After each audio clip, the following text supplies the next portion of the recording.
guys and welcome back.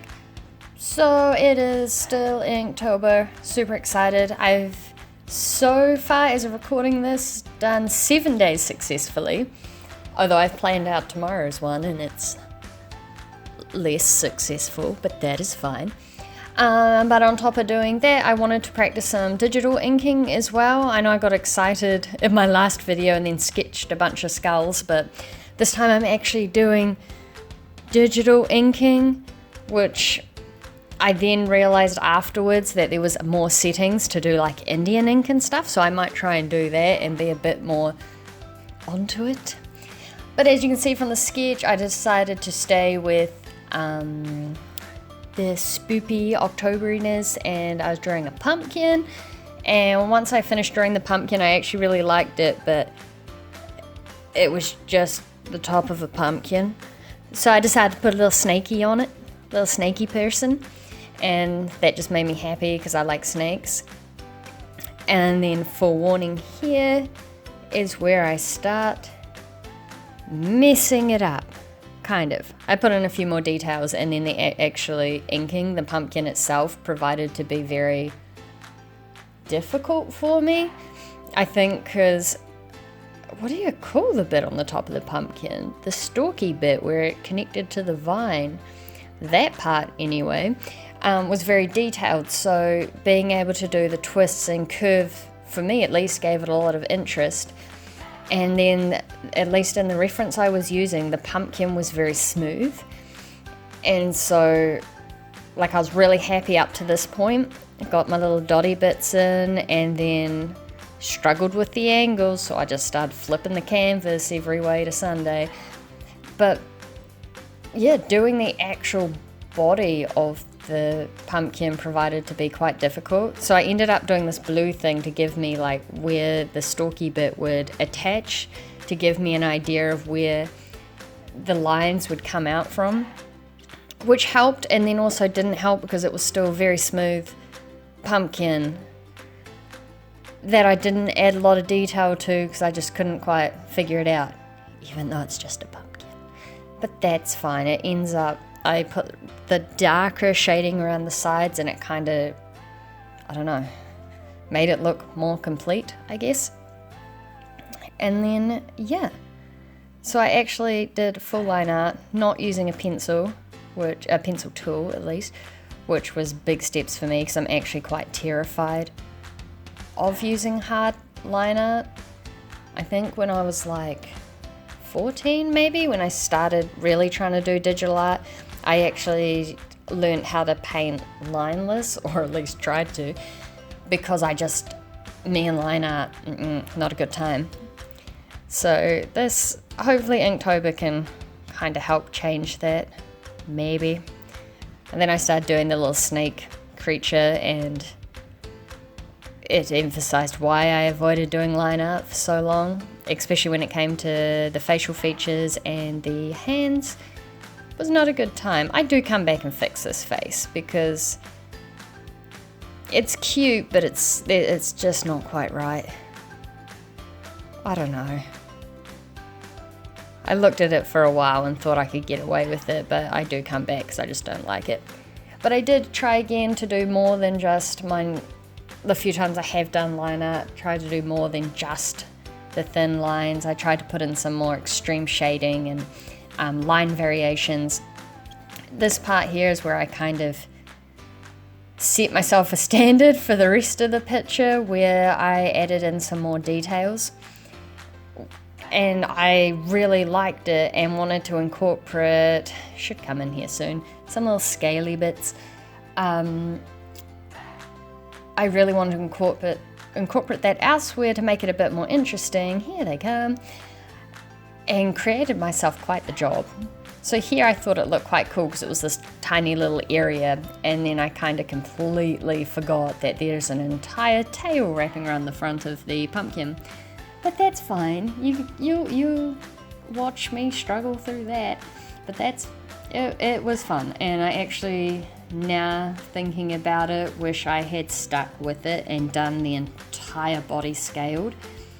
But at the same time, I wonder if that would have taken away from the textures in the pumpkin stalky bit. There we go, fixing the face. Needed to sort that out. Well, face, the eyes, it's just the eyes. I had to do it more my style. I don't know whether real big anime, not that these aren't anime, but they're more my style. And I tried to do some more detail in the hair by taking out some of the black, because I found that in my actual sketchbook doing Inktober, going back through with white ink when everything's really dry, you know, it just made some details pop in that. As you see, I just boofed out some lines, but I had to get rid of most of it because there was just lots of mistakes. But it's fine, I got there. Said I don't like line art, but working on it, small steps. And I started adding the scales.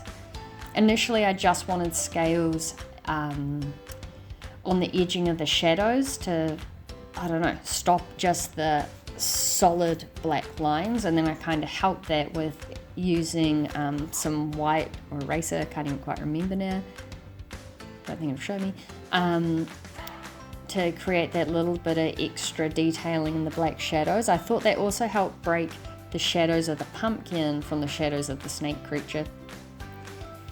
But then from a distance, you couldn't really see it. And to double check that, I whited out behind, because I actually did the snake and the pumpkin on different line layers just so I didn't destroy anything I was happy with. And his tail's very plain. It's like, I mean, there's no texture kind of added to the torso or the humanoid part of him, but there are shadows from the different shapes, and that just, I wasn't incorporating anything like that in the tail, so I tried to thicken up the shadows a bit, add a shadow so he was actually sitting on the pumpkin, which I actually think made a big difference because he was very much a floaty boy. But then the tail was just this big white fluff around the pumpkin, which didn't really sit well with me, so I tried to add in more of the shapes. I was trying to keep in mind that snakes aren't perfectly round, like they quite often have a flatter bottom, especially when they are sitting on things, and you usually see that more when they curve.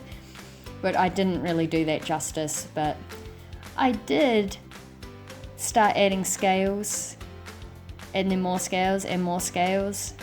And honestly, by the point that I filled in most of these scales, I probably should have just done the entire tail.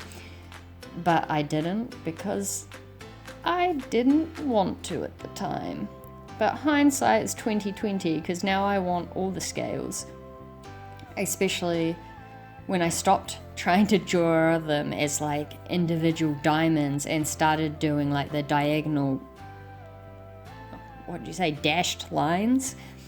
And I think going back now, I would want to actually curve them more. That first part where his tail turns and I've angled the scales more, I quite like that I'm happy with, but I should have continued to do that around the full tail and given it a more cylindrical look. I don't know, I think that would have really benefited. But once again, hindsight's 2020. At the time I was proud that I even went back. See, here I kind of tried to do just the edging of the shading, just with the little details like alluding to the scales. And I was like, yep, this will be enough. But you can see even coming across here that takes up the tiniest bit of this tail. There's a long pause there. And it just leaves so much of it plain white. So yeah, I start filling in the scales again, and then I go back and fill in more, because it didn't actually look as bad as I thought it would. And I think, yeah, looking back at it now, it probably would have been better to do the only bits without the scale texture to be where there would be maybe highlights. Yeah. Who knows? As I said, hindsight's 2020, and it's too late now because it's recorded. I could go and fix it up later. But once I got there, I actually proper erased the pumpkin lineup. And yeah, so I ended up with this, and I thought a good way to kind of check if I'd had enough contrast and stuff, because I found this, for me, this is really good lineup.